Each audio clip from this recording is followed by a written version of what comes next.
Rish. What it doing? We're doing. Thanks for having me on the podcast. No worries. Fucking Rish, dear friend for many years. Extremely intelligent man. We met through Spiritual Network and we both instantly got along like a house on fire, didn't we? Fuck yeah. Yeah. Keen interest in economics, spirituality, psychedelics. We've always got something to talk about. 100%. Never run out. And it's funny because, like, they're fucking completely opposing things. It's like money, money, money, greed, greed, business. And then spirituality is just like, nah, bro. Enough. You've already got enough. That's the struggle. How much is enough? Bro. When do you stop? Exactly. The world tells you that what you have is not enough, but yet deep inside, you know that enough is enough. So when do you stop? That is the struggle. The eternal struggle. Absolutely. Shit,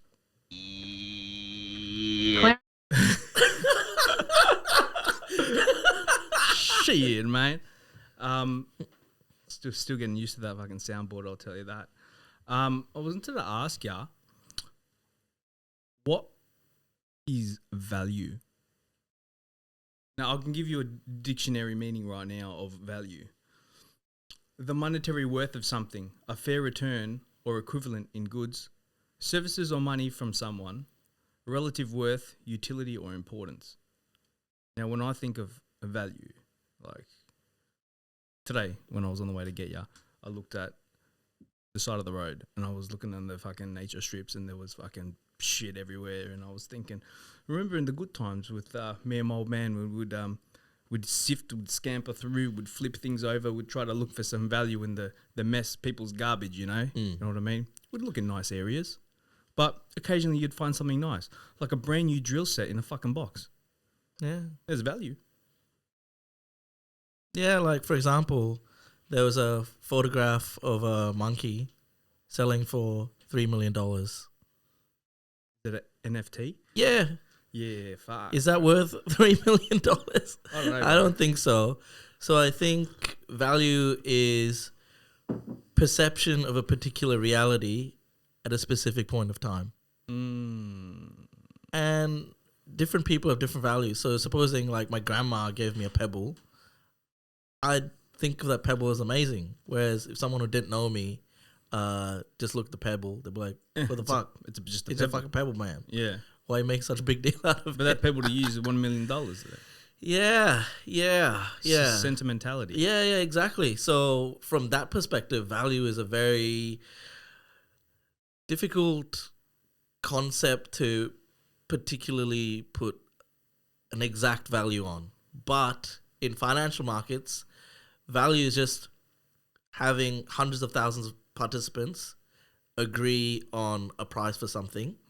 And that price, usually people follow participants in the market who are perceived as more intelligent than others. Like, say, if Warren Buffett says, okay, this stock's a piece of dog shit, everyone will sell it, and then he'll just buy that stock really cheap and it'll go up again. Yeah. And there are also some super smart people that also make really dumb and bold calls. Like at the beginning of 2022, there are all these NFTs and tech stocks and everything that were trading at super ridiculous multiples, which effectively, if you sort of did a financial model on it, assume that they would grow at like 20-30% for an infinite time, which is not physically possible. No. So coming to what we initially spoke about, where you have spirituality on one hand and finance on the other hand, and you're like, those two are two fucking opposite things, right? So finance, like greed, rich, and spirituality is like enough, nothing, enough. How do you marry the two? Where's the Venn diagram? Yeah. And I think for me, in my job and just investing in general, it's a search for truth. It's a search for the true reality. So you can have subjective value, Yep. but I believe that beyond the subjective value, there's a true objective value of any asset at any time.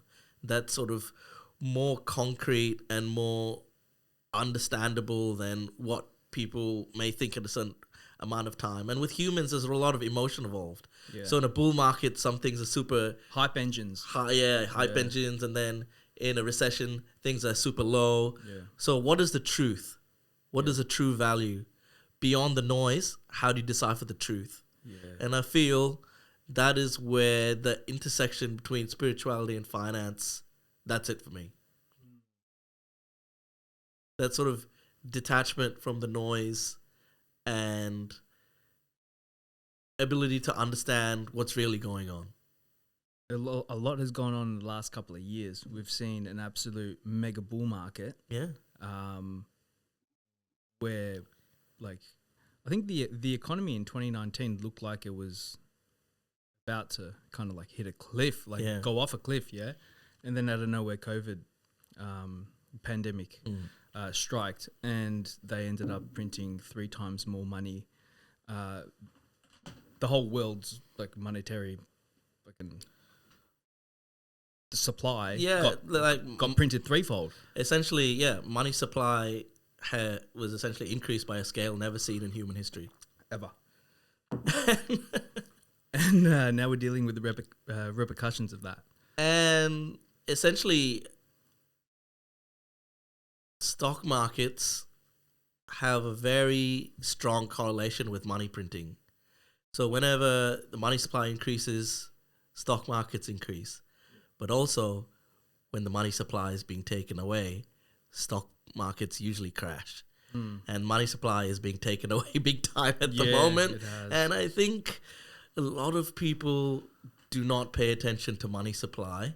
And there's a lot of noise out there that people are just being confused about. But the absolute truth is the money supply drives everything. Yeah. So, like, you can't be precisely right, but if you were to be a betting person and sort of look at where the odds are at, in an environment where the money supply is being taken away, don't expect your stock to return 20 times your money. You start to expect that your stock might go down in value. So I think when I started my first job in finance, I worked for this value fund in India. Yep. And this guy was my boss, was a vegetarian. He meditated for 1 hour a day. That's a cool boss. Yeah, like really spiritual guy. Yeah. And he's like, it's not about being more smart. It's about being less dumb. It's not about hitting the winners. It's about avoiding the errors. Yeah. Because your ego can make you think that, I picked that stock before everyone found it. Yeah, I'm hot shit. Yeah. Exactly. But then with the stocks, I think what the everyday person doesn't realize is that you can build wealth over 20, 30 years and make your financial situation much better than it is by doing very basic things. Yeah. Most fund managers don't beat the index. So if you just put a little bit of your money in the index over a long period of time, you're going to win. Yeah. Yeah. You've made money by doing nothing. Exactly. Like if you look at the farmers in fucking Darjeeling and southern India, they have to bend, pick the rice, plow, work so hard, plow. Yeah. You're just using your phone. I'm going to put X into some index fund or X in the super. That's all you're doing. You're just doing a clickety-click with your hand, and then 30 years you're going to be rich. People don't get it. People are looking for like the big wins. People are looking for the immediate bullseye. Yeah. But unfortunately,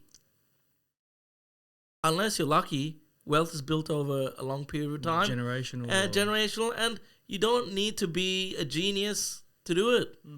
A couple of decent moves can set you up for life. Yeah. And they don't have to be hectic. They can just be a couple of basic, just the right moves. Yeah, I'll tell you an interesting story. So did a case study where they followed a janitor in the US, and then they followed a CEO or someone top at Merrill Lynch. And basically what this janitor did was just buy like boring blue chip US shares like a Coca-Cola or He did a Palmolive, Warren whatever. Buffett pretty much. Yeah, and just bought these shares and like just forgot about it. Whereas this CEO thought he was like hot shit, and then tried to like go into all these like super complex things and like, yeah, I have this like superior knowledge, I'm gonna do this, that. Cutting edge. Yeah, cutting edge stuff. But at the end of the day, this janitor ended up with a share portfolio of like 6 or 7 million over like 40 years by just doing very basic shit. Amazing. So Good on him, Mr. Janitor. So I think that's where sort of you have these like universal laws of investing that have stood firm over the course of time, but because of social media and because of like the emotions of human beings, we forget them. Yeah. And I think you need like a lot of discipline to like buy when everyone is selling and like really despondent, and then like maybe stay out of the game and everyone is like super excited when like some guy on the train is telling you about like what stocks they're buying. You're like, fuck, it's time to sell. The bellboy in the elevator is telling you about stocks. That's when it's time to get the fuck out of there. Yeah, 100%, man. So yeah, that's investing. That's investing in a nutshell. Yeah. Like sometimes slow, simple, and steady just wins the race. Yeah. Enjoy your life, and compounding will do its work for you. It's very boring. Compounding. It's very boring, and humans don't like boring. No, they need. That's why they fuck up. Yeah. I've fucked up so many times, man, because like I thought that I have this intelligence, I could do this, but I'm then a genius. and then like the universe has just punched me in the face and kicked me in the nuts and saying, "Bro, stay in your lane." Like, just stay in your fucking lane, man. Yeah, dude. And that's how you learn. Of course. You don't learn from a pat in the back. You learn from a punch in the face. You learn from failure, 100%. Both spiritually and financially. Yep. You don't learn from like someone shake your hand like, well done, Sonny Jim. You just lost 20,000. Yeah. By golly, Josh, good man. Yeah. No, you learn when like you're like, wham. Yeah. Yeah. Exactly, dude. So yeah. What was the question? I didn't even ask you a question. Shit. We just talking, bro. We just talking. Hey, is it boiling in here? I'm going to turn that heater off, bro. I'm roasting. Give me 1 sec. Fucking hell.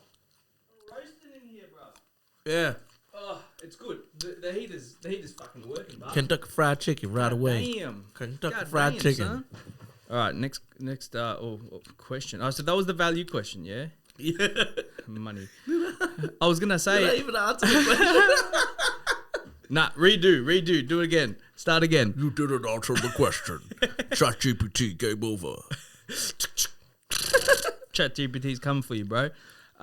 Yeah, you're an expert investor. As I was listening to you just talking before, please tell me a story about Humble. I'm not an expert. the humble barefoot investor. I'm not humble.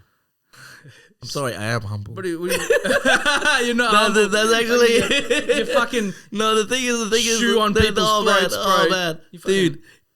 Actually, if you say you're humble, you're not humble. Yeah. So I don't know. Yeah. The humble investor. Stomping on cunts' throats, bro. I am the Give me most your money, dog. I am the most humble person of all time. You can't be more humble than me. Humble pie. He's a humble American pie. But yes, I'd say like compared to the average person on Earth, because of my circumstances and the fact that I've worked in investing for a while and have made some investments, I would say I'm slightly qualified. I'd say you are. Yes. Yeah, definitely. That is my my statement that I would like to make to the press. Please tell me a story of one of your best investments. I'm thinking it's Mr. So that's very, very interesting. It is. So I have to maybe go back to 2010. Do it. So in 2010, I was working in India, and I didn't really know where I was going. I was working in some consulting company. Yep. And I was just like everyone else. And I wasn't really enjoying India. Wasn't much to do there for someone in their 20s. Yeah, it was all right, but then nothing great. And I just come back from China. I was working in China for a bit, but it didn't seem like there were gonna be any like major international placements on the horizon after that. So I was like, I'm in a bit of a crossroads. All of a sudden, my mom says, "Oh, we have a wedding of a family friend in India. So why don't you come to India, spend a couple of weeks there, just as a holiday? You've worked hard in China. You've like been away from your family. Yep. Just enjoy yourself. Life's short." So I go to Singapore, and at Singapore just have fun. I used to live there, so I caught up with some friends and just enjoyed the food there and like sightseeing. Apparently, a very beautiful place. Yeah, and then we went to a wedding. Yep. And we were sitting at this table in the wedding when all of a sudden this big man just walks to my table and goes to my mum. "Oh my God, I haven't seen you in such a long time. It's been 25 years. Wow." And it turned out that this guy worked under my mum 25 years ago, and my mum sort of mentored him and sort of protected him from the other staff members, because this guy was a genius. Yep. Like, he was like next level intelligence.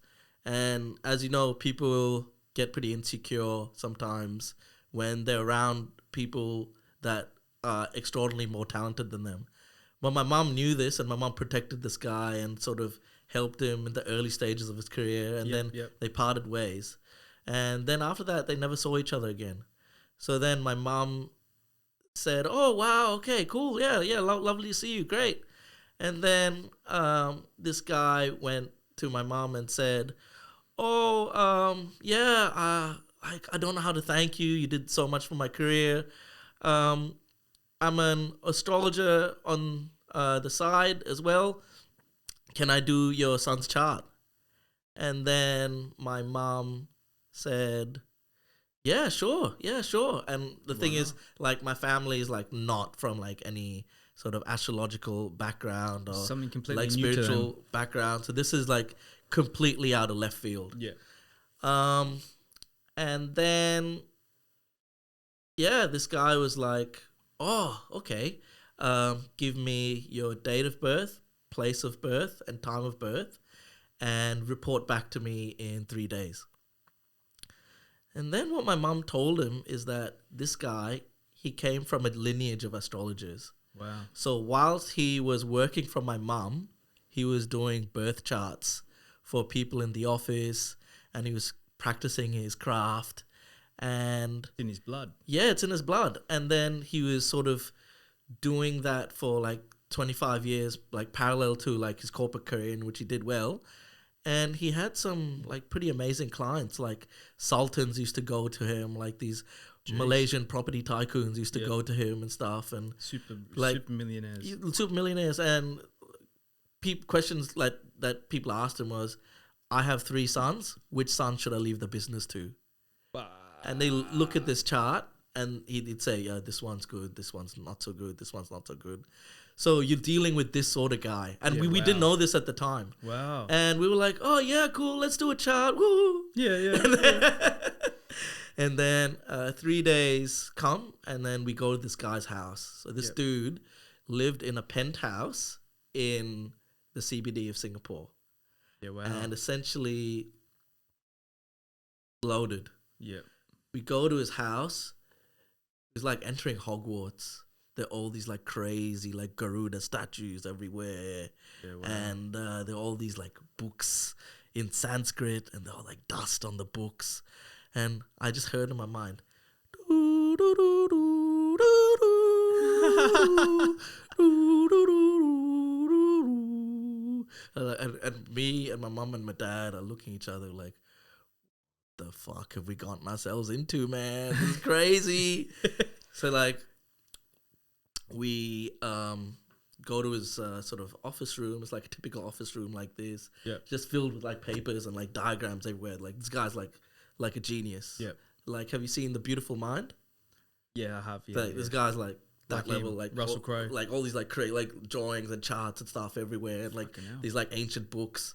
And then he has like this in like 4 sheets of paper out on the desk, and it's like your astrological chart, and everything is like all these super scientific details, and they're all these like letters and numbers and stuff that I don't understand, because I've never seen a chart like this before ever in my life. Wow. And the first thing he tells me is like, "You're not who you think you are." and I'm Cheer, like, bro. Don't leave me there. and I'm like, what? He's like, nah, you're not who you think you are.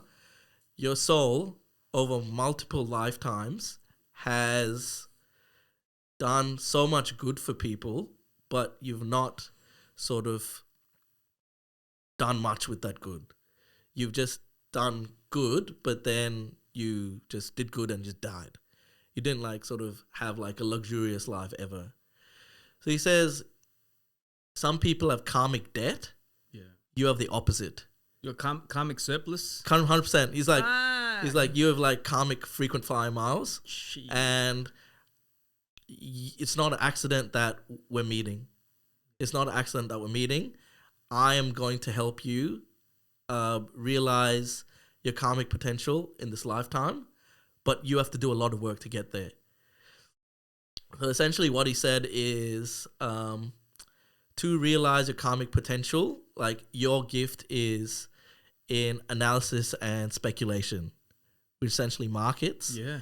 And he said to go to the southeast of your birthplace, which is either Singapore or Australia. Anywhere else you won't do well, but you have to go southeast of your birthplace. And you have to like maybe wear a ring and like do some mantras. And he's like, you think I'm crazy, but trust me, if you do what I say, some magical shit will happen. Like, trust me. And the amazing thing about that was I was at a point in my life where he wasn't telling me to be a clown. No. He wasn't telling me like, oh, you're going to be a parrot. You have to pretend to be a parrot. Paint yourself green. Fly. Like birdseed. Like he was giving some like pretty. It seemed logical at the time. I mean, what he was saying would happen. Like it seemed a bit crazy, but yeah, like study finance, go to Australia, which is a good country, live there. It seemed plausible advice. Yeah. And at that point, I had nothing to lose, right? Because I was in India and I was in this job. I was not earning much. I didn't have any friends like where I was. In fact, in India, this is how few friends I had in India. Yeah. In India, the bank called me and accused me of money laundering because I did not make a single withdrawal from my salary account. What? Because I was living with my mum and dad. And I'm like, dude, I have no friends. I'm just living with my mum and dad. There's no need for me to withdraw anything. Yeah, literally. Yeah, so like, I was in that sort of situation where I has nothing to lose, and I was like, this is like a fucking movie. I have to listen to what this guy says. And then he said a lot of interesting things, like a few statements leading to the best investment story. One of the statements was, you will have hunches, and no matter how crazy they are, act on them. No matter how crazy. So, so I basically followed this guy's advice. And he does Vedic astrology. He does the OG Indian Vedic astrology. That's been around for thousands and thousands of years. Yeah, and this is in his bloodline, in his generation. Yeah. So I say this guy is well accredited. Yeah. You know what I mean? Like, he is born an astrologer. Yeah. Yeah. It's in his lineage. Yeah. It's in his blood. 100%. Like, he and his family have been doing this for thousands and thousands of years. It's very rare to get a meeting with this guy. Yeah, and he's He close doesn't personal friend. He doesn't advertise. He wouldn't need to. So I'm like, this is a movie. Yeah, 100%. This is a movie. 100%. I have to do what this guy says. Yeah. Because if I don't, I'll be missing out. I at least have to give it a go. You gotta activate that full potential so that you can use those frequent flyer karma miles. Yeah, 100%. That you've got in surplus today. Yeah, I have to give it a go. So then I went to Australia, did a Master of Finance degree, and got some job in like a property developer, and then got a job with sort of equity research firm where you're doing like sort of forensic accounting analysis of ASX listed companies to see whether the CFOs are massaging the books or not. But I was still like, I'm doing pretty average, man. Like, I don't understand like what you were saying in terms of being a big shot or anything, and all these frequent flyer miles. I'm just like any other person, man. Nothing special. And then I don't know. I was just like on this journey of finding myself where I just said yes to everything. So one day, a friend of mine said, "Hey, do you want to come to Rainbow Serpent Music Festival?" And I didn't even know what it was. La Rainbow. Yeah, I was like, "What is that? What does that involve?" He says like, "Oh, it's like camping in the bush, and there's techno music, and there's a bunch of our friends. Psytrance. Yeah, do you want to go to it?" I was like, "I have no fucking idea what it is."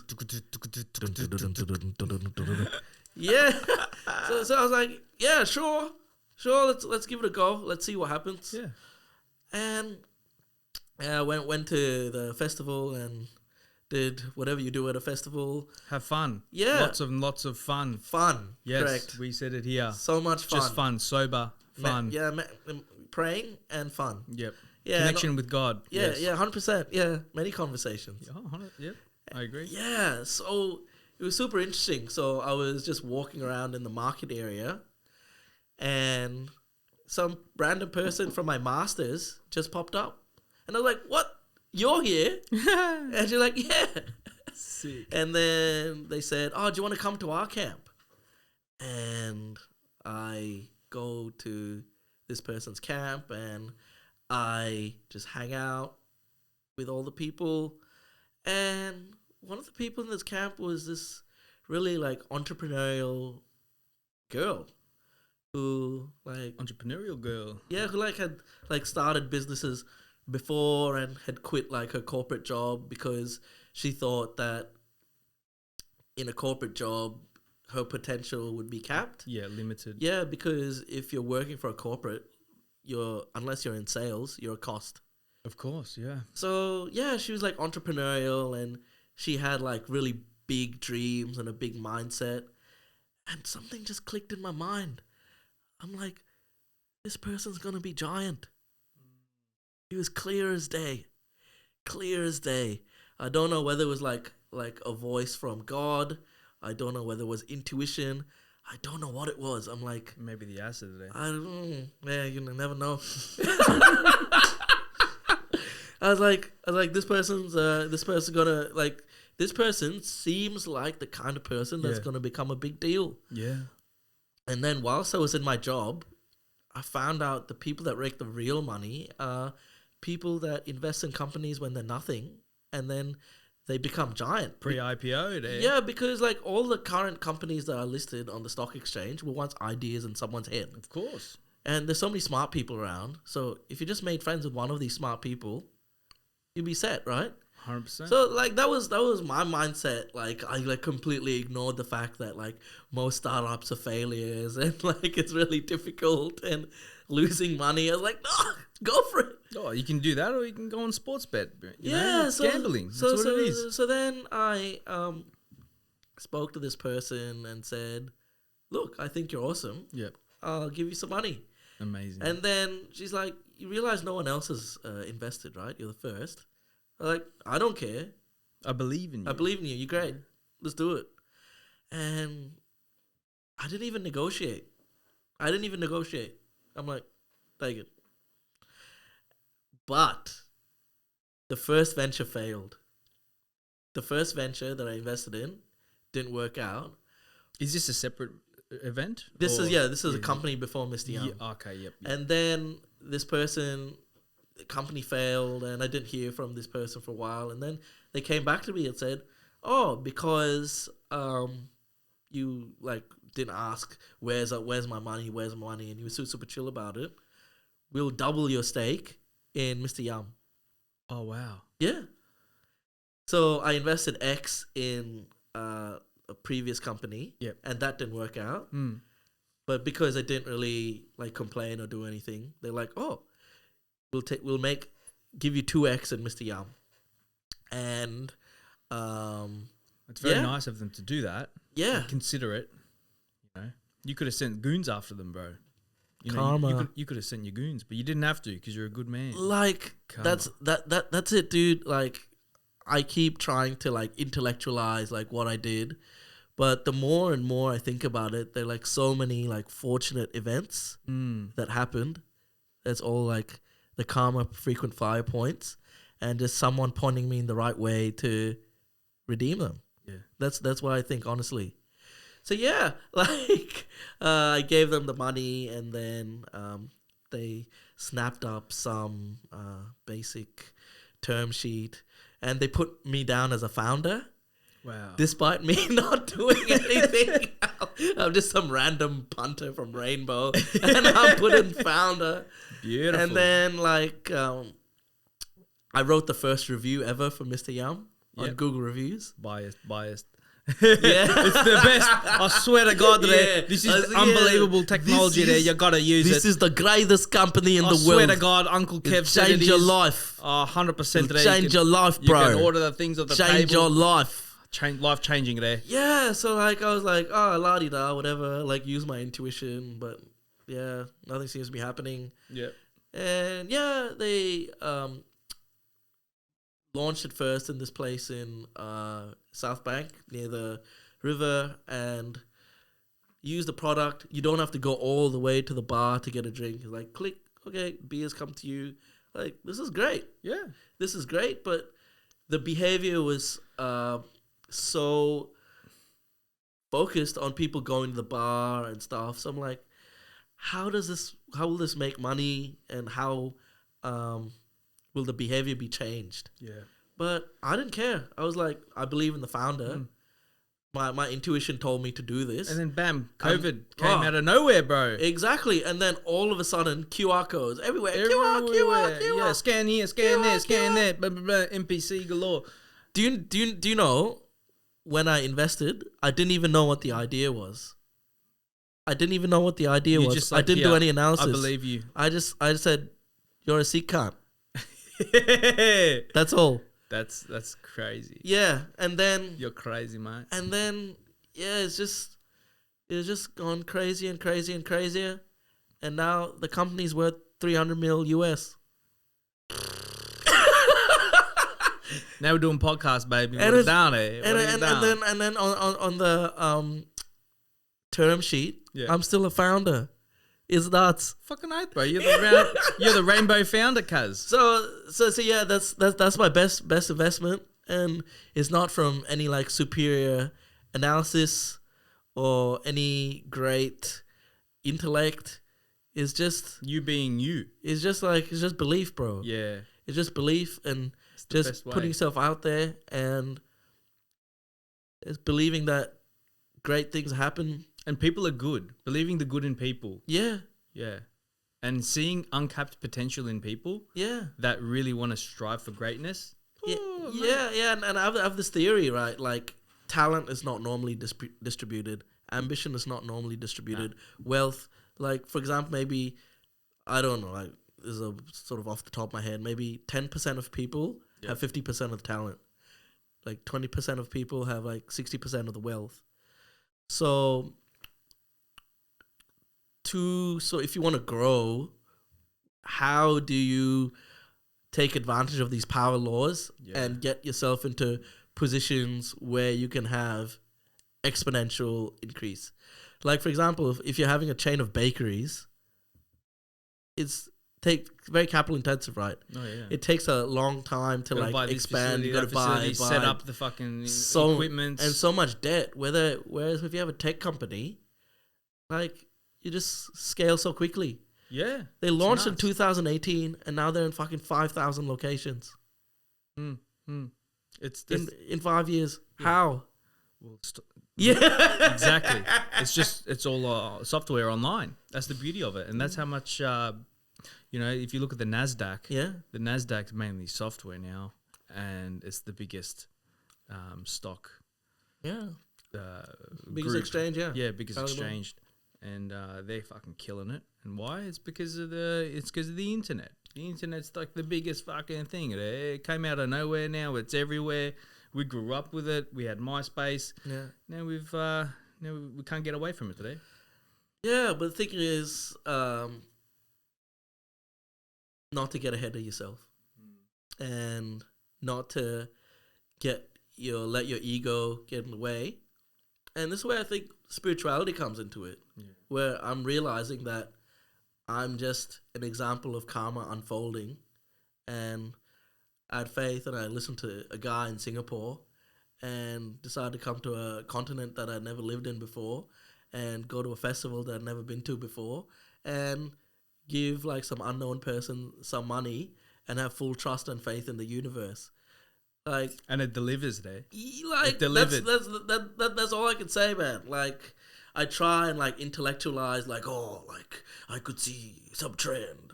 Whoa, like There wasn't any of that. No, there was nothing. No, There's nothing no. go off except that one person like had experienced lots of success in the corporate world, and she started a business and sold it. So of anyone that I knew, she had some idea of how to run a business. Or launch a business, scale a business, and she had like a bunch of friends that also knew. So you're not just betting on one person doing it alone. No. There's like a bunch of people. They had a crew. They're a crew, Yeah. and that's all I had to go off. So Is this crew good? I believe in them. They seem nice, face value. They're having fun. and Bang. like that's 100% it, man. Like, honest to God answer. Like, I'd love to say like I'm some like intellectual genius or whiz, and I learned some like crazy framework that no one else is using. But to be honest, like that's that. Yeah, Yeah, it's the best best way to investment. be. Yeah. What are your thoughts on the interest rate rises and its effect on Australia's household? A lot of households are going to be in serious trouble. A lot of households are going to be in serious trouble, especially people who bought during COVID on the advice of the Reserve Bank of Australia, saying that there would be no interest rate rises until 2024. They lied. They 100% lied. lied. They 100% lied, and Yeah. the RBA is currently being taken to town. Yep. So there are a lot of people who sort of succumb to the pressure of the great Australian dream to buy houses and get into the market. I've got a mortgage there. Yeah. Amazing, like, eh? it's like a... We did it. Australia is one of the few countries where it's a badge of honor to take so much debt. Yeah. And just be crushed by debt. And people like applaud you for it. People like... Yeah, they're like, well done. He's got 26 houses. He did it in 3 months. I couldn't believe it. Amazing. Eh? What a doing. Uncle Jim from around the corner. Yeah, I mean, like, that's... It's good to own a property and have something call your own, but to be strangled by Debts. that much debt and be forced to take risks and decisions that you're not equipped to do, that's dangerous. Oh, fucking oath, it's dangerous, Like, man. there's going to be like a fixed to variable cliff where a lot of people on fixed rate mortgages will go to variable, and there's going to be a huge jump, and there's going to be a big shock to a lot of people where suddenly the amount of disposable income they're going to have is just going to shrink massively. Yeah. And you'll have sort of the lower segments of the population, lower socioeconomic segments of the population, they're going to be hit pretty hard. And even people with like $1 million mortgages and $2 million mortgages, they're like, oh, shit's getting real. Yeah, shit is getting real for them. But these trends and these dynamics take a long while to happen, and they creep up on you. Like it's like being in a sauna and slowly turning up the temperature little bit by little bit, little bit by little bit, and then people get comfortable, and then you're like, oh, something's up.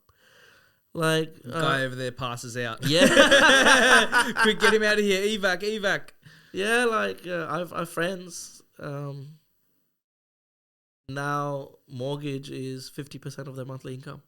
Yeah, that's what I'm seeing. And that's what I'm hearing. I'm hearing that, well, I guess if you think about it, like, they're going to do anything they can to hold onto their mortgage, Yeah. or else they lose their house. Yeah. It's getting harder, right? So obviously, the things that aren't, 100% fucking crucial will get cut to pay that mortgage because no one wants to lose their house. But I have a feeling that the RBA or whatever is going on, like who pulls the strings behind the RBA, they're going to need to see some form of, 5-10% of people losing houses before they stop. I kind of think that, like, I don't know how evil these people are, what nefarious activities they're up to, if there's a global cabal at stake or at play. All I know is America's at 5.25%. Yeah. Europe is at how much? 3.75. 3.75. And we're at 3.85. Yeah. And the next jump will take us from 3.85 to 4.1. Yeah. If it's a 0.25% Yeah. increase. I see that as something likely. I feel like we might go to the 5% before we finish. But the interesting thing about Australia is there's a significantly larger percentage of variable mortgages than, say, the US. Yeah. And because of that, our population is way more sensitive to changes in the cash rate. And because of that, there's a cap. And another thing that will restrict interest rates from getting significantly higher is it'll turn from an economic issue to a political issue. When people can't send their kids to school because the mortgage interest payments are so high, they'll be like, what the heck? And also, it's like a dance that central banks have to essentially navigate, where they're trying to get inflation from, I think, 6% to the 2 to 3% target band without completely destroying demand and making people's lives hell. So you can maybe hold rates constant at 3.85 for 1 to 2 years, or 4.1 for 1 to 2 years. They don't necessarily have to go to 5 for Australia. Okay. We're in a different situation just because of how sensitive. And with the variable interest rates. Yeah, like America, most people have fixed rate mortgages for 30 years. Yeah, wow, that's pretty cool. So I didn't know that. so because of that, they have to raise their rates significantly higher to get the same impact and demand destructions that we would have to. So someone in America may have locked in a 30-year fixed interest rate at 2%, 1.8% or something. Yeah. Really? Yeah. That's incredible. And here we've got the variable. Yeah. So they're making more money off us, the Australian banks. Absolutely. Way more money off us. Absolutely. We're like slaves, man. But you're hearing about all these US banks that are failing, right? Yeah. So before, SVB. people used to complain about Australian banks or the Big Four, they're sort of an oligopoly. They have they have worst interests in heart, but then they're so boring and conservative. And when you're seeing what's happening in the US, Silicon Valley Bank did not have a risk assessment team. Yeah, I noticed that. they had no risk assessment team at all for like a year leading up until that. Yeah. There was just they weren't there. There was no one. So that's the thing, like in economics, you learn that the value of fixed income assets goes down as interest rates go up. Essentially what they thought at Silicon Valley Bank was that interest rates would stay at 0.1% forever. Yeah.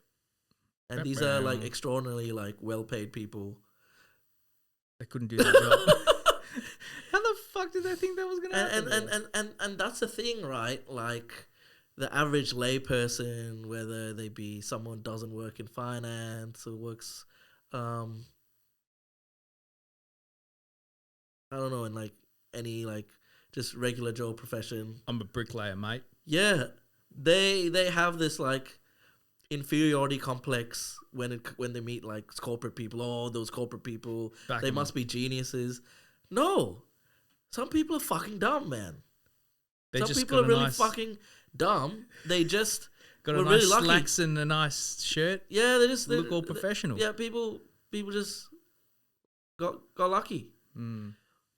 And when things are too good for too long, people get complacent, and that's what happened to a lot of these banks. Yeah, definitely a bit of complacency in there. That's for sure. Is Australia doomed for recession? I know we skipped the 2008 recession because we were on a mining boom, thanks China.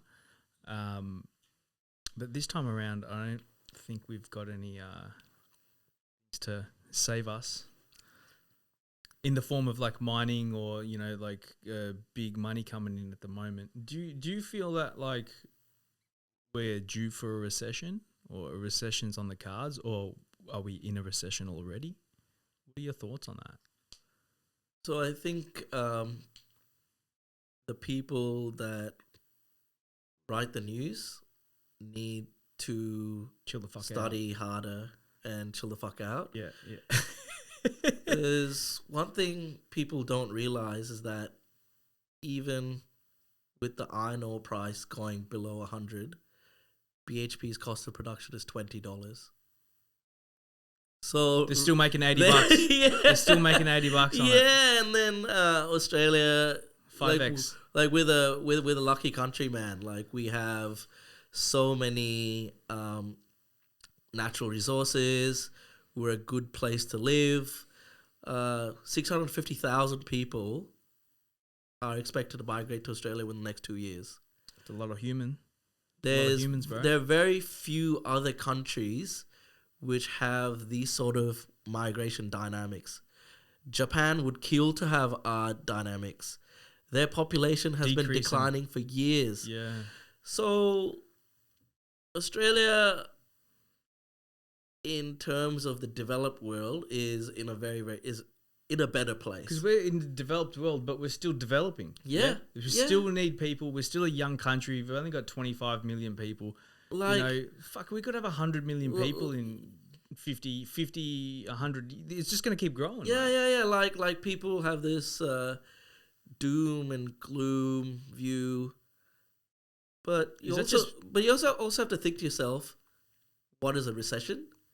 And a recession is 2 successive periods of negative growth. So if you have minus 0.1% GDP growth, that's negative. Minus 0.1% GDP growth again, that's a recession. Yeah, technically. So some countries have been through a world war. There was the Spanish flu. Other countries have had a genocide. Yep. Minus 0.1% GDP growth, where your ability to consume your almond latte every day is not compromised. Would you really be worried about that? I don't know. Gonna have to switch to soy. Can't afford almonds anymore, bro. Almonds. They're causing me a lot of grief, man. I gotta go to soy. Switch to oat milk. Soy's where it's at. Oats where it's at, bro.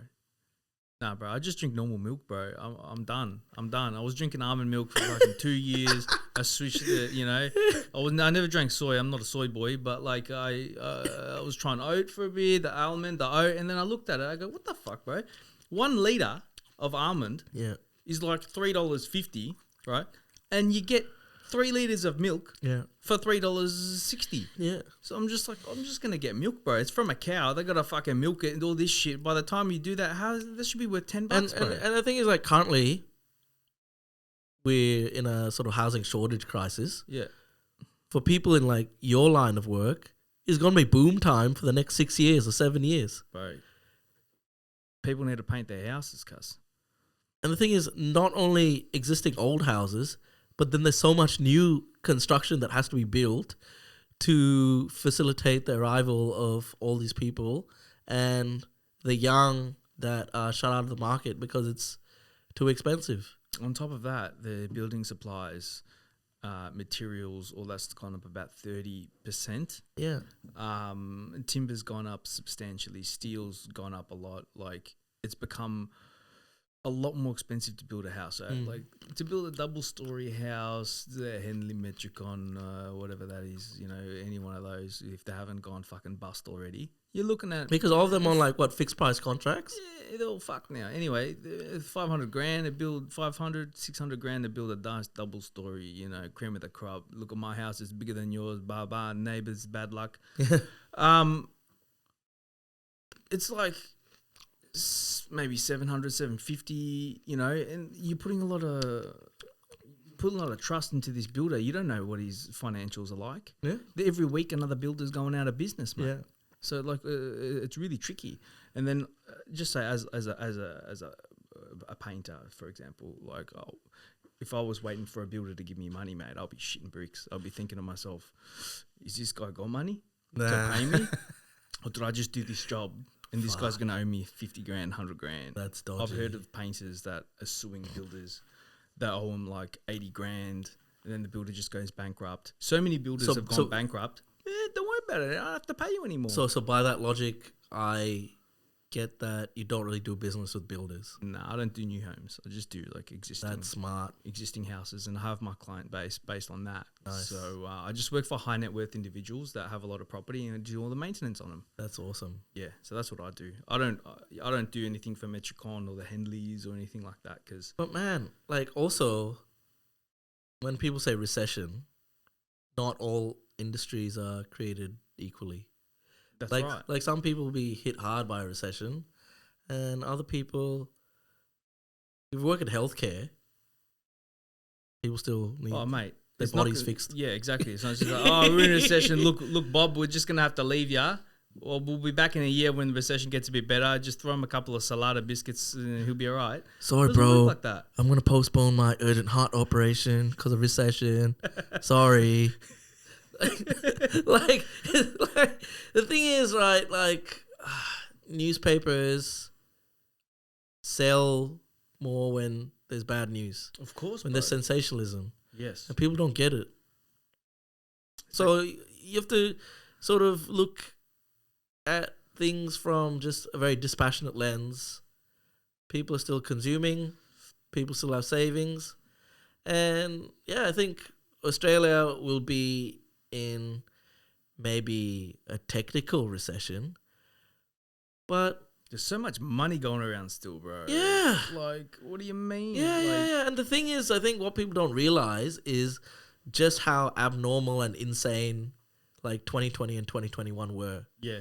Where like, going by the beginning of our conversation, where so much of the money supply was just exponentially printed. Printed out of nowhere. Yeah, printed out of nowhere, exponentially printed. A little bit of this, a little bit of bang. Look at the bank account. And then you have like all these like crypto millionaires and like bathing ape NFTs being sold for $4 million. Yeah. And, like, OnlyFans. Like we had this. It's such an extraordinarily ridiculous time in history. And what goes up must come down. Like there has to be like a normalization or reversion to some sort of a mean, and you'll have that, and that's part of life. Like feast, famine, excessive rain, excessive drought. Yeah, it's similar in financial markets. It's all about balance, man. Yeah, and that's where it comes to like the intersection of spirituality and finance, finding the absolute truth,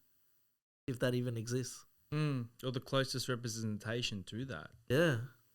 For each person, it's different, obviously, because perspective. But what are some things people can do to protect themselves during this uncertain time?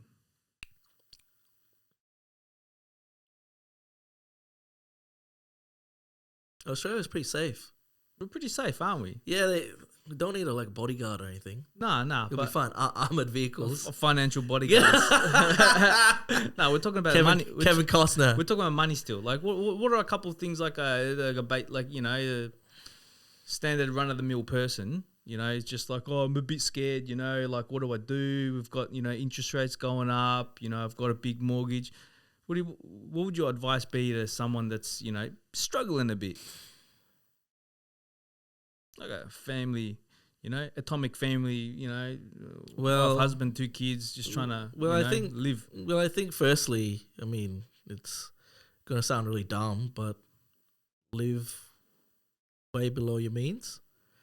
I think because both of us are Indian heritage. We know how to do that today. That's like... I'm Indian Greek. That's like yeah, so you're double. Yeah, I'm the... I thought of a word for myself before. What was it? I can't remember. It was the... Deep value, 50% deep value, I can't remember. 50% deeper value. It was fucking hilarious. The most generous tight ass you'll ever meet. That's the one. Yeah. So I think how to financially protect yourself. Yeah. Live way below your means. Don't keep up with the Joneses. Fuck the Joneses, bro. They're dogs. Yeah. Don't keep up with the Joneses, and don't have a lot of dead money lying around. What do you mean dead money? Just cash? Like just stuff lying in the bank where you don't have a defined use for it or a purpose. It's not a term deposit. It's not giving you any money in return. Yeah, like so, like if you have dead money, but like that money is being used to sort of say for a deposit. Yeah, that's fine. But like, if it has zero purpose, like what are you doing? Yeah, like think about the long game. Like protect. The inherent belief in protect is that your assets will just go down and stay down. So you have to protect yourself. Yeah. But if you look at long-term stock market returns, like look at the S&P 500, you've had the Great Depression, you've had World War II, you've had 9/11, you've had COVID, you've had the oil crisis in the 70s. There have been so many times where the stock market has crashed, but like humans, faith in people, they always come back. They always come back stronger, harder, and faster. So if you're investing in an index or a blue chip company or a super, the biggest mistake people is pull out when everyone is panicking. So just stay the course if you invest in boring assets. Don't pull out. That's what you're saying. Yeah. Shit, mate. So... Shit. Yeah. Essentially that. Like, live below your means. Yep. And just put a little bit away into assets that compound over time. Like if you can get a property, well, property is also, it's not sort of cut and dried. Like if you buy a property, automatically it means like it's going to appreciate 10 times. Because I mean, with property, you have to be maybe smart about it. But what I'm essentially saying is like put your money into compounding assets. Like it could be like index fund or shares or... Could be anything. Most property could be anything as long as it compounds over time. It could be Masterworks. I'm not trying to sponsor anybody now, but anything. Like when I was young, my dad told me everyone else works for money. The rich make money work for them. Yeah, 100%. I love your money. You work for me, bro. And the thing is, right, we live in a time where stocks are no longer the domain of like the Rothschilds, the Rockefellers. Anyone can open an account. Anyone can have access to all these fancy pants stuff that like the super rich only used to have access to. Yeah. Your super is invested in venture capital, infrastructure, shopping centers, all sorts of really like interesting things that'll grow over time. So compounding essentially is the eighth wonder of the world. Well, as Australians, like most Australians have a super, Yeah. which is a great thing. Yeah. So automatically they're doing something, right? Yeah. You know, which is amazing because the rest of the world don't really do that. Yeah. So just being an Australian and having a superannuation fund, that's you're already ahead of the game. Yeah. You know? And I think slow and steady and simple can get you very far. Yeah, I reckon. So yeah, there's probably two things, like live below your means, and if you have the opportunity to put away money that you don't need and you're playing the long game, Do it. do it. Yeah, there's so many like compounding assets Yeah. you can invest in. You don't need an extra pair of kicks, bro. And just yeah. put some money away. And I don't know, You'll use it later. It'll be worth more. You put 200, maybe the money will be worth 300. and the thing is like And don't get a bag with that money. yeah. You fucking stooge. Oh, that's inflation. That's where all the money goes, bro. Yeah. For most men our age. Yeah. Stupid boys. It's ridiculous. Crypto and bags. But yeah, that's the thing also, like, where does it end and what matters? I think to financially protect yourself, you also have to ask a question, what matters in your life? What are your priorities? Yep. And I feel like that's a question that a lot of people don't ask themselves and they blindly follow what everyone else is doing. Like, if your values are like family, friendship, you don't need a Lambo for that. But yeah, there you go. You don't need a Lambo. So I think once you've got that basic thing down pat, everything else will sort of fall in place. Yeah. Like, you probably know like a lot of wealthy people that are quite miserable. I know a lot of wealthy people, and some of them aren't the happiest people you'll meet. I know some are neurotic. Some neurotic people. I know some happy but overwhelmed people because they feel like they've got this mountain they need to climb. Yeah. You know, it's very different. I know there's one bloke. He's super happy and he's really content and he loves what he does, and he goes in the morning and he's like, "Oh, Bill, I bought this property X much. Now it's been a couple of years. It's worth double. I'm really happy with it. This and this happened, and I got someone to rent it. I'll pay it off in a couple, in 5 years' time. ROI, I've paid it off. Free property." And I'm just like, dude, that's really cool. And then other people is like overwhelmed. They've got too many properties. They need maintenance. It's taxing. Yeah. So I think it's all relative, I guess. Yeah. But it's not just because you got money, it doesn't mean you're happy. No. It's not the answer. And if people think that money's gonna be the fucking the be all and the end all. Look at the people who won Lotto, bro. They lose it within 6 months, and then they're homeless. Yeah. Where did the money go? I don't know. You had $100 million. Where did it go? They gave it away. Well, they didn't understand like how you make it, so you lose it real quickly. Wanted to ask you about central bank digital currencies. Yeah. They're coming in rapidly. Not too rapidly, but they're going to be here by probably 2030. My wild guess is every country is working on them, and they will be implemented through the Fed. And I was just wondering, what's your opinion on this? Like, because it's not going to be too noticeable. It's like we're already using digital. We're already pay pass. People pay with their watch, their phone, and all that kind of stuff. But like, this thing's going to be similar to that, but then it will be just a direct line from you to the Fed instead of like you to the bank and then to the Fed. So then the Fed will have access to everything that you do and what you spend your money on directly. What are your thoughts on that aspect of it? I don't know. I think from an educational point, I'm not really very knowledgeable on this particular part of finance or the economy. But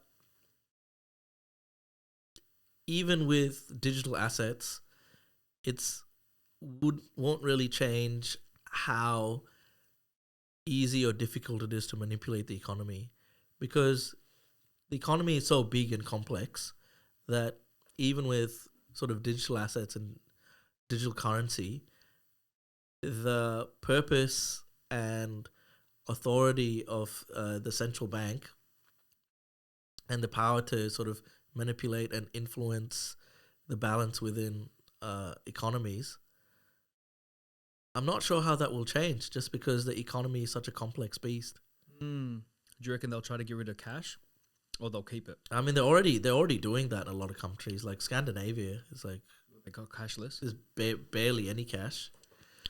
But What are you doing, Sweden?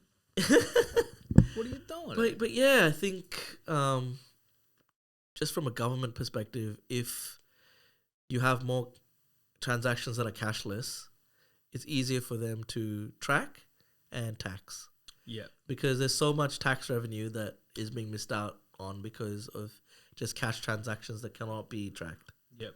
So I'm guessing that they want to get a hold of that extra revenue that they're missing out on, and that's probably their modus operandi. Yeah, or what you easy, call it. like a big government. Yeah.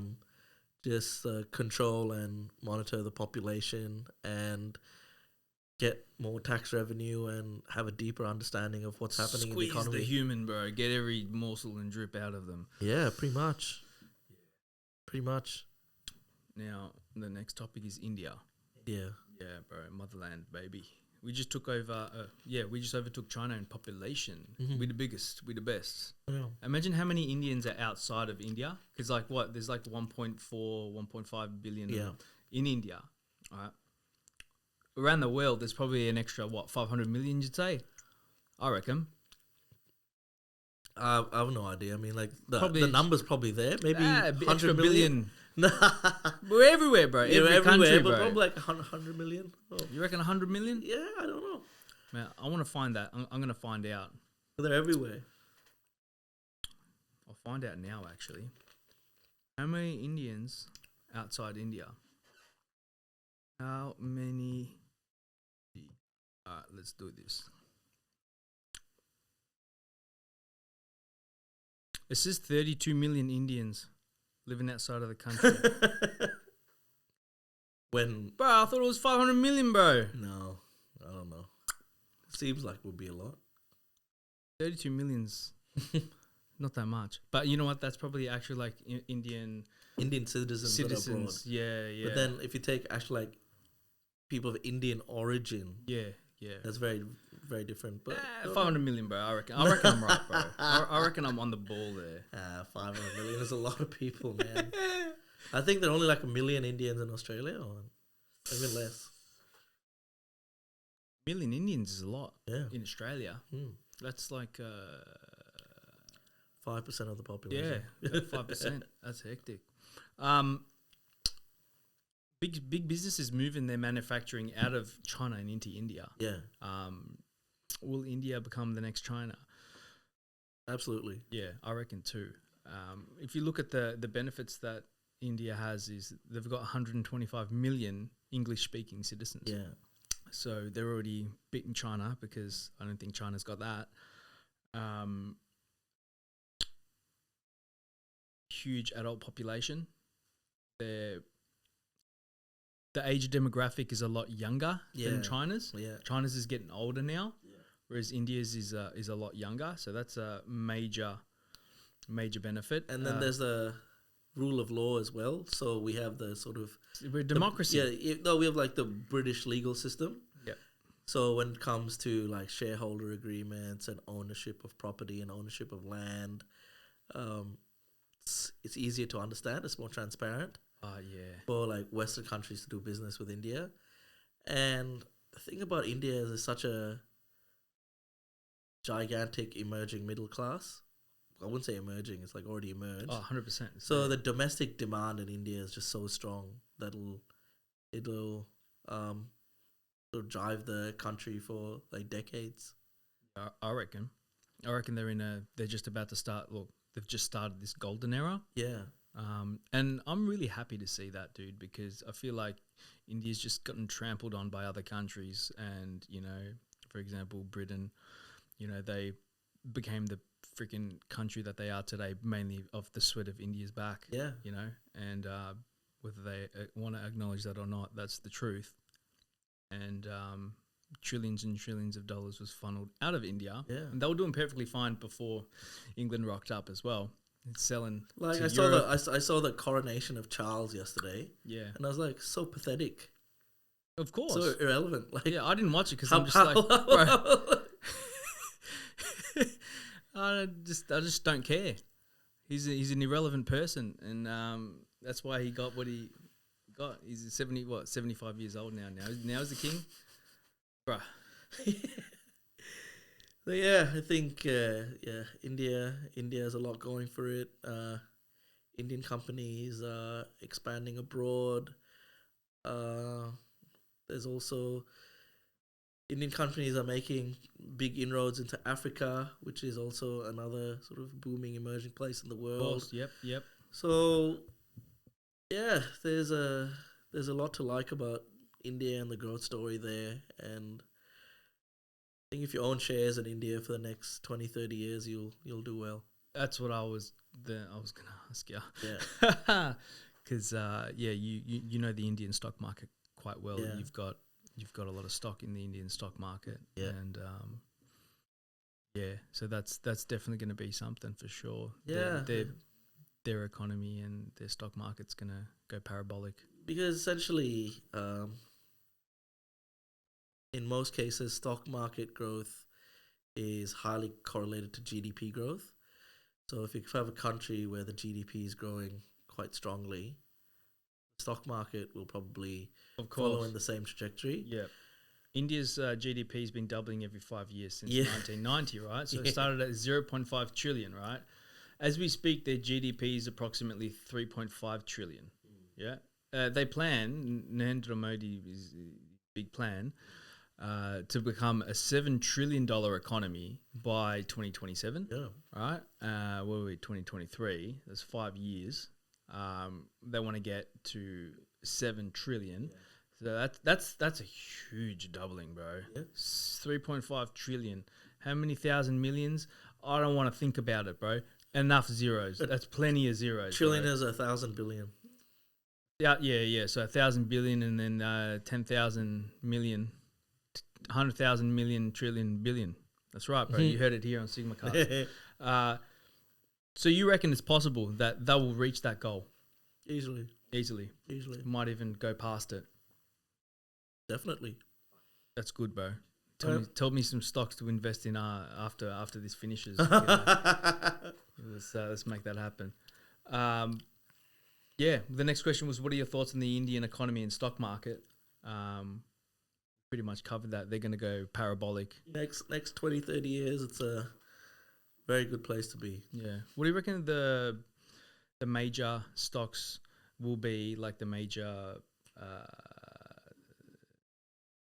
demographics, I guess, like fintech or tech or just everything? Everything. Maybe not really mining in India because not very big, but just everything and anything, like any sort of consumer product, like banks. Mate, do they need any products from Australia? We'll set up a business, bro. We'll set up a company. We'll send it. What do they want? Baby formula? We'll sort it out. Whatever they want, we'll give them, bro. I think I don't know. So the Chinese came in, got the whole baby formula and all the Daigos and everything. Yep. I think Indians are like, we have our own milk. Yeah. We'll just feed our kids. They got sacred cows everywhere, and they don't kill it. You know, the cow's regarded as a god, and it's a spiritual being. It gives you sustenance. It gives you the milk. They probably got heaps of healthy cows. We'll brainstorm. So it's largely because of its size, a very self-sufficient economy, and people on average are becoming wealthier. Like the people that used to work for my family, who they used to cook and clean, their kids are now software engineers. And they probably have their own house. And then the software engineers' kids will probably go to a better uni, and then go into management. And management people will have kids, and then they'll be in that management echelon and potentially go up. So like it's just wave after wave after wave of people being drawn out of poverty and getting better jobs and just doing better in life. But the problem with India is the demographic dividend is one thing, but can they create enough jobs for all the new people that are graduating? So that's sort of the underlying slight negative or risk that may exist with like the India growth story. But this has always been the case since like liberalization in the early 90s. Population's always been growing and the economy has been growing, and this risk has always been there. I think in Hindi there's this term called jugaad, which means like innovation and like adapting to circumstances, and that's in the basic Indian DNA. So somehow they manage. Yep. Yeah. Very true. Somehow they'll manage. Yeah. I agree. They'll do some policy change, or they'll see an opportunity somewhere and then adapt themselves. And Indians are good at education, adapting, yeah. We're very good at adapting. Yeah. Make it happen. I reckon they will. You know, more companies will flock there, and then they'll be able to, you know, take on staff. They'll be able to grow their companies. Vodafone's gone to India now. Vodafone's like fully in India. Yeah, it's been there for a while. Yeah, it has, and more companies like that will use the English speaking to say save on money, and then they'll have more disposable income as a result, and the middle class will grow. And good on you. I'm happy to see it too. Yeah, it's booming. Yeah, we got to go to India. That's the financial segment done. Psychedelics and spirituality is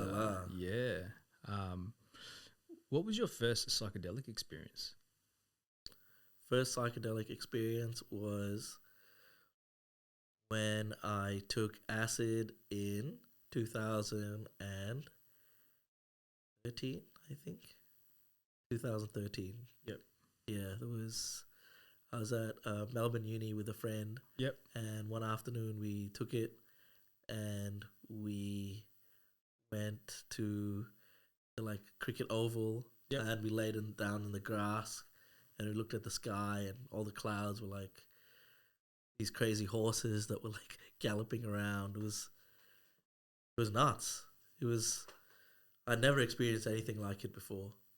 So it was sort of quite a mind-blowing experience. Like, why are people drinking so much when this is around? That's what I thought. I was like, why is this illegal? Like, I've like lost my mind and gone crazy. I've been transported to a different mannerism of thinking for a short period of time, and then I'm transported back. That's all. And how did that make you feel? I felt good. I felt like I'd explored a new world, and it was like having that childish joy again. Yep. Where like you're like, wow, everything's new. Let me explore this world. Yeah. Yeah, it's fresh. It was really cool. So that was my sort of first foray into the psychedelic world. Interesting. Yeah. And that was mushrooms, was it? Acid. Oh, acid. Yeah, that's right. Acid. Yeah. Acid, I did something way later on, but the first time I ever did any psychedelic was mushrooms. Wow. Yeah, which was pretty cool. I was pretty happy. Went to Tasmania. Oh wow! Yeah, went to an ancient forest with my mate Josh, and we took some mushrooms. Is it Josh that I know? No, not that Josh. A different Josh. Oh, okay, different Josh. Yeah. He actually introduced me to that Josh. Oh, nice. Yeah, so we went over there to an ancient forest, and like these trees were like 1,000 years old, dude. They were big trees, like fucking super ancient rainforest vibes. And I'm just sitting there I've taken like probably like 2 grams or something. Just like looking at this tree, I'm like, hey, you're all right, you're not bad, he's a good guy. Yeah. Put my hand on him and be like, oh fuck, I feel fulfilled the tree. Just walking around laughing, having a fucking blast. And yeah, we're just going to and from with a Hyundai i20, little manual, little measle car, just zipping around. It was good fun. It was good fun. I think they kind of like open our eyes to like what else is out there, and get us starting to really think about life in different ways. I think freedom is finding joy in the smallest of things, and I feel that psychedelics enables you to do that. Yeah. I mean, the 60s, they were used for people who were alcoholics, and LSD was used in talk therapy. And yeah, I think that sort of ability to transcend or jump out of an existing paradigm that's not serving you, that reality jolt, if you will, is the beneficial impact of psychedelics. Definitely. What impact has psychedelics had on your life, and what sort of change has it precipitated, or what development have you gained in your life as a result of your exploring the psychedelic realm? Well, for me, I found that using psychedelics from an early age opened my eyes to see the world the way that I was seeing it. Also before, because I was always a black sheep of the family. I was very into conspiracies. I was always fucking research and everything. This is before the internet was like what it is now. I'm talking like 2002 onwards. Like dial up. The internet's still dial up. You're going through ADSL. WikiLeaks. There's this. There's that. I was looking into everything, and it was quite depressing to say the least. And then I started doing like psychedelics a bit. I was about 22 when I started, and I was just like, oh wow, there is good out there. Yeah, there is good, and there is connection, and there is the community. There is people doing this. People do understand. I'm not the only one, and then that community got bigger and bigger as I got older. I met more people, went to, places where spiritual or, medicine takers would congregate, and that eventually led me to ayahuasca. Yeah. Did that at a crucial stage in my life when I was thinking about finances and spirituality and all that kind of stuff. And it helped me realize like when enough is enough. And this was back in 2017, 2018, around there. I went to Peru. Yeah, wow. And I got a lot out of it, and it pretty much told me, it's just like, you've got enough. Do you feel like you need more? Like, what's the purpose of that? Who are you doing it for? Yeah. Are you doing it to impress people? Are you doing it for yourself? Do you have a good goal? And I'm just like, I just wanted a fucking skyline one day. That was a dream, and I want to live in a house. Yeah. I want a house to raise some kids. Both of which you got. Yeah. So then I just called it at that. And by doing that, it actually allowed me to have more free time up my sleeve. Yeah. So now we can do things like this conversation. Nice. Yeah, so it's funny that you asked me that question. The next question I had for you, how do you balance spirituality and big business? That's a struggle. Yeah, it is, honestly. It's a big struggle. So for me, it's like, how much is enough? Yeah. How much do you keep on needing to prove yourself? How many trades do you need to make? How much money do you need to accumulate? Why? That's the constant question. I think spirituality maybe keeps me grounded because, as both of us know, money can do crazy things to people. It sure can. Money can I'll do... fucking shank your dog. Nah, Give me your money. like, Give me your money. man, like people make a lot of money very quickly. magically they have like new friends. Yeah. They buy all this shit. They like try and impress people and think that what they did was completely due to them and not luck. Justified. Yeah. So I think sort of spirituality keeps you grounded. Yeah, if I become super rich, man, I still want my fucking OG crew with me, man. Yeah, I still want my fucking people that were there with me from day one. Yeah. I want those guys around still. I don't want some fucking randoms, new people that is spinning champagnes and wearing dresses and suits and shit. And spirituality like gives you perspective. Like with the Mr. Yum thing, like put into perspective. Is karmic flicker flyer points just being redeemed? Yeah. Yeah, that's it. Like there's no need to. And what are you going to do with that money? You could put that money back into the universe, bro, and more good will happen from that. And see, like that's the thing, right? Like, why are you here? Like, what is your purpose? Like, do you have knowledge that other people could benefit from, and how do you share that knowledge? Do you have more, and then you can, like, maybe give people like help them out. Like, for example, like they heaps of people that have just stayed in the spare room of my place for free.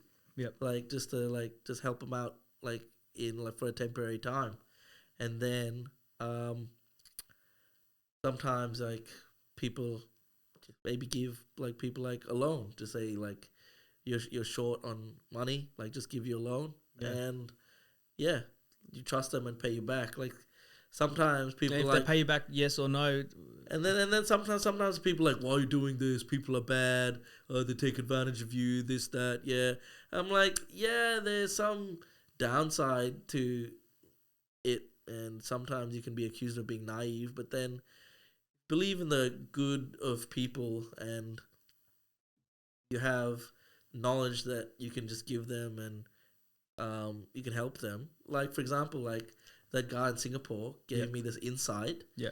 That one piece of insight. I had a 1 hour conversation or 2 hour conversation with the guy, changed the entire trajectory of my life. Yeah, exactly. If I have the ability to like communicate something to someone and say, look, why don't you maybe put money into a compounding asset, like something very basic and simple, or like help someone out, that's worth its weight in gold. Yeah. So I think, like, what can you give? Because I don't know. You can't just receive. There's got to be giving. It's got to be a balance in that as well. Yeah, so I think I'm in that state of mind in that, like, you just have to put your foot down in this sort of capitalistic, materialistic world and say, how much is enough? What do I really need? What makes me happy? Maybe write a list. And like what knowledge can I give? I mean, I don't think like I'm like a super genius or anything, and they're like many knowledgeable people, but I think there are a lot of knowledgeable people who are caught up in their ego and they don't want to help. And I think like I'm thinking of becoming like maybe a mentor for someone who's just starting out and like wants to do finance. Yeah. So maybe like it's not a big way, but just it's start something. something. Yeah. And I feel like once you go on the road of giving, it opens other doors and sort of keeps you out of trouble, I'd say. For sure, to keep you out of trouble. So yeah, I think it keeps you in good. Yeah. Yeah, so like that's where I'm at, because I think sometimes if you just get success after success after success after success after success, you ride the hedonic treadmill. Yeah. So each success is less satisfying than the previous one. Yeah. And then you fly too close to the sun because you keep needing to do crazier and crazier things. Icarus laters, boy. Yeah, exactly, Icarus. Because your whole self-esteem is predicated on consumption and receiving. Yep. So I feel like the understanding of that truth will force me to focus on how can you give? Like yesterday, like my friend, it was his birthday. I paid for his entire birthday dinner, him and his girlfriend. Yeah, like just focus on like the micro. How can you give? Yeah. Yeah. And just in case people watching this podcast thinking they're going to get in touch with Rish so they get some free money, it doesn't work that way, all right? Don't even think about it. He's not going to pay for your birthday. He's not going to pay for you. You're not going to be able to get a $5,000 Hey, I loan need from an him. extra liver. Can you give me your liver? Oh, bro, I need 80 grand. Can you hook a brother up? No, all right? If you're random, I'm starting you're a gotta be part crypto of company, guaranteed 600% return. I give it right away. Right away, crypto. CryptoSharks.com, what a that, eh? Drop shipping. Yeah. NFTs soon. Forex trader. Yeah. Man, those Forex trading ads on YouTube are funny. I'm talking from my castle in Scotland. Yeah. And I can show you how to 10x your trades. yeah, so I'm sure I didn't do any work today because my trades are making money for me. And I'm in Scotland. Money. Got a castle, you know what I mean? Got a I'm castle. from a castle in Scotland, yes. Got me yourself and a I made butler. a lot of Forex. Be a Forex trader and you can get castle tomorrow. Yeah. You heard it here. I don't know. It's like what do you need to be happy? And I feel like A castle, bro. more the way our economy works is our economy will fall apart if people stop consuming. Therefore, there's this entire narrative about consume, more, accumulate. Good little consumer. And yeah, good little consumer. And I think you have to step away and say, how much happier am I? And for different people, it's a different number. Yeah. But then also, like some people, it also depends. Like, so money is just a vehicle. So It's a tool, bro. That's all it is. yeah. It's a So tool. sometimes, like, if you're a dickhead, money will make you a bigger dickhead. If you're generous, you'll be even more generous. So I don't Gotta be know. a sick cunt, financial sick Yes, cunt with money, I bro. don't It's the only know. way. I'll be releasing that course next year, just in case someone's wondering about it. Yeah, How you to be a just wear financial suit and sick cunt. ties. Like, you can be a sick cunt like me. 100%, Go. money back guarantee. 100, Vasily. That's a good number. 1-800 Vasily. Call me right now. I'll make you a sick cunt right away. Bro, this has been heaps of fun. I think we should end it. It's an hour and 30 minutes. Damn, it's flown by. Yeah. People probably won't listen this long, bro. Fuck. The people that have, you're a sick cunt, bro. You made it. What a mad dog. All right, guys. I'll see you later. Rish, thank you for coming. And let's go get some all day. Let's go.